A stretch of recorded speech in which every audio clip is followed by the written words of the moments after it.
नमस्कार प्यारे बच्चों।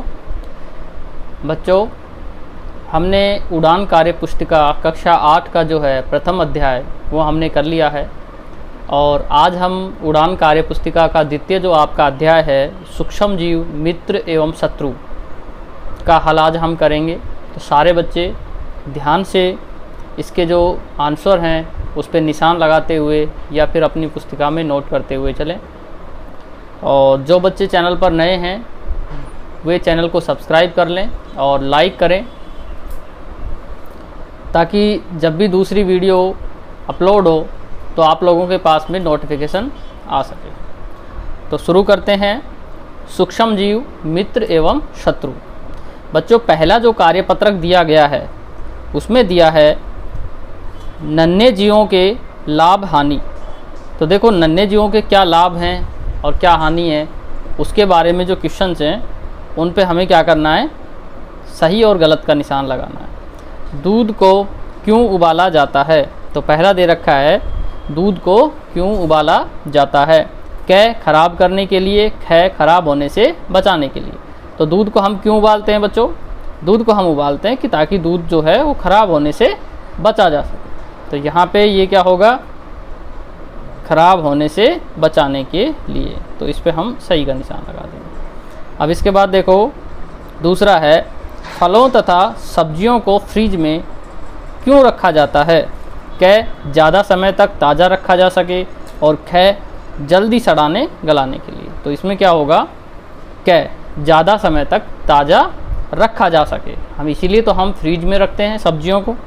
सब्जी और फलों को अगर हम फ्रिज में रखते हैं तो वो ज़्यादा दिन तक क्या होती हैं, ताज़ा रहती हैं। तो इसमें जो होगा आपका ये वाला सही हो जाएगा। तो यहाँ पे आपके 2 क्वेश्चन हो गए। और इसके आगे देखिए, इसके आगे दिया है भटूरे तथा जलेबी बनाने के लिए मैदा को गूंथकर रात भर क्यों रखा या छोड़ा जाता है। कै है खमीर पैदा होकर जलेबी भटूरे अच्छे बने और ख है जलेबी व भटूरे अच्छे न बने।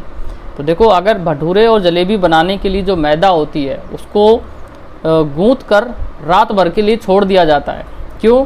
क्योंकि जो खमीर है वो पैदा होता है और उसकी वजह से जलेबी या भटूरे जो हैं वो अच्छे बनते हैं। तो इसमें क्या होगा, कै हमारा जो है वो सही हो जाएगा। तो हम यहाँ पे निशान लगाएंगे कै पे। इसके बाद देखो मलेरिया रोग को फैलने से रोकने के लिए क्या सही कदम होगा। अपने आसपास कचरा फैलाना या फिर अपने आसपास सफाई रखना। तो इसमें क्या होगा, अपने आसपास में सफाई रखना। किस प्रकार के भोजन से खाद्य विषाक्तता होने की संभावनाएं बढ़ जाती हैं। कै ताज़ा बने भोजन से, रात भर के बासी भोजन से। देखो जहरीला जो भोजन होता है वो कब होता है, जब भोजन बासी होता है। अगर हम बासी भोजन खाएंगे तो उसमें जहरीला होने की जो संभावना है वो बढ़ जाती है। पेट से संबंधित कई प्रकार के जो रोग हैं वो हो जाते हैं, उल्टी हो सकती है, आपका पेट खराब हो सकता है। ये सब चीज़ें होती हैं रात का बासी भोजन खाने से।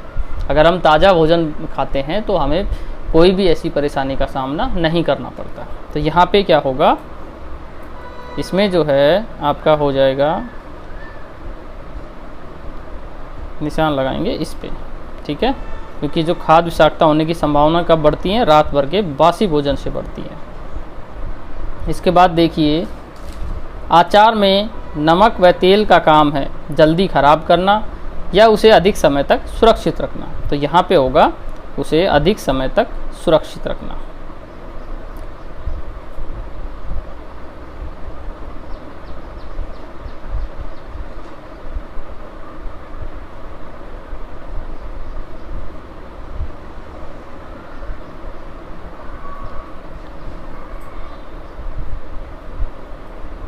इसके बाद देखिए बच्चों कार्यपत्रक 2 जो है वो हमारा शुरू होता है और कार्यपत्रक 2 में दिया गया है सूक्ष्म जीवों की पहचान करनी है, ठीक है। ऊपर दिए गए चित्रों को ध्यानपूर्वक देखें व उन्हें देखे जाने के माध्यम के आधार पर वर्गीकृत करें। देखो सबसे पहले जो चित्र हमें दिखाई दे रहा वो एक पेड़ का चित्र है और दूसरा चित्र है अमीबा। तीसरा जो चित्र है वो है विषाणु का और इसके बाद ऊँट है, फिर मनुष्य और फिर है पैरामीशियम। तो इस प्रकार ये जो आपको 6 चित्र दिखाई गए हैं इन सभी के नाम लिखने हैं। पहला लिखना है वृक्ष, फिर अमीबा, फिर विषाणु, और ऊंट, मनुष्य और पैरामीशियम। अब हमें क्या करना है, इन चित्रों को देखे जाने के माध्यम से वर्गीकृत करना है। इनको अलग अलग तरीके से लिखना है कि कौन से ऐसे चित्र हैं जो आँखों से देखे जा सकते हैं, नंगी आँखों से, मतलब नॉर्मल हम जिनको देख सकते हैं, और दूसरा हमें लिखना है जिनको देखने के लिए हमें सूक्ष्मदर्शी की आवश्यकता पड़ती है। तो यहाँ पे देखो वृक्ष, ऊंट और आदमी यानी कि मनुष्य, इन तीनों चित्रों को या इन तीनों को देखने के लिए हमें सूक्ष्मदर्शी की आवश्यकता नहीं होती है, इनको हम डायरेक्टली अपनी आँखों से देख सकते हैं। लेकिन अमीबा, विषाणु और पैरामीशियम जो है उसको देखने के लिए हमें किसकी ज़रूरत पड़ती है, सूक्ष्मदर्शी की ज़रूरत पड़ती है। तो हमें क्या करना है, इनको वर्गीकृत करना है अलग अलग। देखो यहाँ नीचे एक कॉलम दिया गया है, देखने का माध्यम नंगी आँखों से और सूक्ष्मदर्शी से। तो नंगी आँखों से जो कॉलम है इसमें हमें लिखना है वृक्ष, ऊंट और मनुष्य, और सूक्ष्मदर्शी से इसमें लिखना है अमीबा, विषाणु और पैरामीशियम। तो इस प्रकार से हमारी जो है कार्यपत्रक 2 जो है वो पूरा हो जाएगा। और इसके बाद में देखिए कार्यपत्रक 3 में बच्चों नीचे दी गई गतिविधियों को ध्यान से पढ़ें व समझकर उन्हें सारणी में उनके सही कारक या उत्पादक के नीचे लिखें। तो देखो नीचे एक सारणी दी गई है। अब इस सारणी में क्या है, सूक्ष्म जीव, पेड़ पौधे और जंतु, 3 कॉलम बना रखे हैं। एक कॉलम है सूक्ष्म जीव, दूसरा कॉलम पेड़ पौधे और तीसरा है जंतु।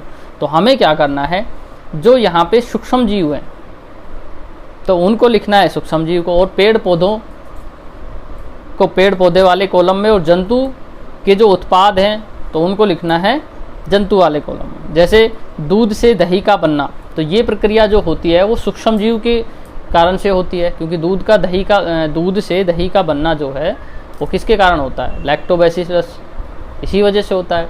तो यहाँ पे सूक्ष्म जीव की वजह से जो प्रक्रिया हो रही है, तो यहाँ हम क्या करेंगे, दूध से दही का बनना ये प्रक्रिया लिखेंगे सूक्ष्म जीव के नीचे। इसके बाद में नंबर 2 है गर्मी में दूध का खराब होना या फटना, ये भी हमारी प्रक्रिया जो है सूक्ष्म जीव की वजह से होती है। सर्दी जुकाम का होना, ये भी सूक्ष्म जीवों की वजह से होती है। और इसके बाद में है सूती वस्त्रों के लिए कपास उत्पादन, ये हमारे पेड़ पौधों से संबंधित है। खाने के लिए अनाज का उत्पादन, ये भी पेड़ पौधों से संबंधित है। इसके बाद देखिए भोजन के रूप में मांस, तो मांस जो है वो जंतुओं से संबंधित है। इसके बाद में है दूध का उत्पादन भी जंतुओं से संबंधित है। खाद्य पदार्थ के लिए अंडा उत्पादन भी जंतुओं से संबंधित है। तो अभी हमें देखो यहाँ पे जो प्रक्रियाएं आपको दी गई हैं 1, 2 और 3, ये तीनों जो प्रक्रियाएं हैं ये आपकी होंगी सूक्ष्म जीव में लिखनी है। इनको मैं अलग अलग कॉलम में डिवाइड कर देता हूँ। ये 3 हो गई आपकी सूक्ष्म जीव के कॉलम में, और ये जो 2 हैं आपकी ग्रीन कलर में, 1 मिनट, ये 2 हो गए आपके पेड़ पौधों। और इसके बाद में जो लास्ट है आपका ये 3 जो हैं 5, 6 और 6, 7, 8, ये तीनों हो जाएंगे आपके जंतु वाले कॉलम में। तो इस तरीके से आप इन तीनों को अलग अलग लिखेंगे। सूक्ष्म जीव में जो पहले जो 3 दिए गए हैं 1, 2 और 3, दूध से दही का बनना, गर्मी में दूध का खराब होना, सर्दी जुकाम का होना, ठीक है, ये सब आपको लिखना है सूक्ष्म जीव वाले कॉलम में। पेड़ पौधों के दे रखे हैं सूती वस्त्रों के लिए कपास उत्पादन और खाने के लिए अनाजों का उत्पादन, इसको लिखना है पेड़ पौधे वाले कॉलम में। भोजन के रूप में मांस, दूध का उत्पादन, खाद्य पदार्थों के लिए अंडा उत्पादन, इन तीनों को लिखना है जंतु वाले कॉलम में। तो इस प्रकार आपको इन तीनों कॉलम में ये लिखने हैं। यहाँ पे कार्यपत्रक 3 जो है वो हमारा पूरा हो जाता है। अब हम कार्यपत्रक 4 को करते हैं। तो बच्चों कार्यपत्रक 4 में देखिए सूक्ष्म जीवों के प्रकार। इस गतिविधि में चित्र देखकर उसकी सही आकृति या आकार निम्न में से छांट कर लिखो। यहाँ पे देखो हमें नीचे कुछ आकारों के जो नाम दिए गए हैं, एक कोशिकीय, फफूंदी, टेढ़ा मेढ़ा, अनियमित, पैर के तलवे जैसा, रिबन के जैसा, छतरी नुमा, छड़ के जैसा। तो ये क्या नाम दिए गए हैं। और अभी देखो हमें यहाँ नीचे एक सारणी जो कॉलम है इसमें एक चित्र दिया गया है अमीबा, और अमीबा की जो आकृति कैसी होती है वो हमें क्या है इसके सामने लिखनी है। तो अमीबा की जो आकृति होती है वो होती है टेढ़ा मेढ़ा या अनियमित। तो इसमें हम क्या लिखेंगे अमीबा में, टेढ़ा मेढ़ा या अनियमित। इसके बाद में देखिए दूसरी आकृति है पैरामीशियम, दूसरी आकृति दी गई है पैरामीशियम। तो बच्चों पैरामीशियम की जो आकृति होती है वो होती है पैर के तलवे जैसा, पैरामीशियम जो होता है वो पैर के तलवे जैसा होता है। इसके बाद है स्पाइरोगाइरा, तो ये होता है आपका रिबन नुमा, इसकी आकृति कैसी होती है, रिबन के जैसी होती है। और जीवाणु की जो आकृति है वो होती है छड़ के जैसी, यानी कि छड़ नुमा। इसके बाद देखिए नीचे यीस्ट और मशरूम। तो यीस्ट में आप क्या करेंगे, यीस्ट की जो आकृति होती है वो होती है एक कोशिकीय फफूंदी, और मशरूम जो है वो होता है छतरीनुमा। तो इस प्रकार से हमें क्या करना है, इन चित्रों के सामने उनकी आकृति लिखनी है। तो सारे बच्चे इनकी आकृतियों को लिख लेंगे, और इसी के साथ जो है हमारा जो कार्यपत्रक 4 है वो पूरा हो गया। अब हम कार्यपत्रक 5 को करेंगे। बच्चों कार्यपत्रक 5 में देखिए क्या दिया गया है, सूक्ष्म जीवों के उपयोग व उनसे होने वाले रोग। बच्चों इस गतिविधि में आपको विभिन्न प्रकार के सूक्ष्म जीवों से होने वाले रोग व सूक्ष्म जीवों के उपयोग को सहायक शब्दों की सहायता से उनके नाम के सामने खाली स्थान पर लिखना है। तो हमें कुछ सहायक शब्द दिए गए हैं, हमें क्या करना है, इन सहायक शब्दों की सहायता से इनके सामने क्या करना है, इनको लिखना है। जैसे कि प्रोटोजोआ, अब प्रोटोजोआ का देखो यहाँ पे सहायक शब्द क्या क्या है, दूध से दही का बनना। तो ये प्रक्रिया किससे होती है, लैक्टोबैसिलस। तो 7 नंबर पे जो आपको दिया गया है इसमें आ जाएगा दूध से दही का बनना। अब इसके बाद देखिए अतिसार है, तो अतिसार किस वजह से होता है, तो अतिसार में आप लिखेंगे प्रोटोजोआ। प्रोटोजोआ जो है उसी की कमी से क्या होता है, उसकी वजह से अतिसार होता है। जीवाणु है, जीवाणु में आ जाएगा आपका टाइफाइड व क्षय रोग। विषाणु में सर्दी जुकाम हो जाएगा। नीलहरित शैवाल जो है इसमें नाइट्रोजन स्थिरीकरण हो जाएगा। मादा एनाफ्लीज, सब बच्चों को पता होगा मादा एनाफ्लीज से क्या होता है, मलेरिया होता है। वैक्सीन का काम करती है, वैक्सीन जो है वो शरीर में प्रतिरक्षी पैदा करती है। तो इस प्रकार से हमें क्या करना है, इन सब के सामने जो सहायक शब्द दिए गए हैं उनको लिखना है। तो बच्चों इसी के साथ में आपका जो है विज्ञान जो है उसका जो दूसरा जो अध्याय है वो पूरा हो गया है। और सभी बच्चे इसको कंप्लीट नोट डाउन करें, और जो बच्चे चैनल पर नए आए हैं वो बच्चे चैनल को सब्सक्राइब ज़रूर कर लें।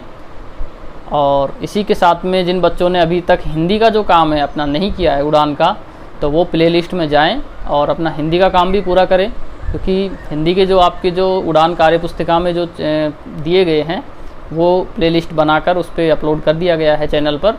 तो सारे बच्चे चैनल पर जाके उसको अपना काम पूरा करें और अपने साथियों को शेयर भी करें, ताकि जिन बच्चों ने अभी तक अपना काम पूरा नहीं किया है वे बच्चे भी अपना काम पूरा कर सकें। तो इसी के साथ सभी बच्चों को मेरा नमस्कार।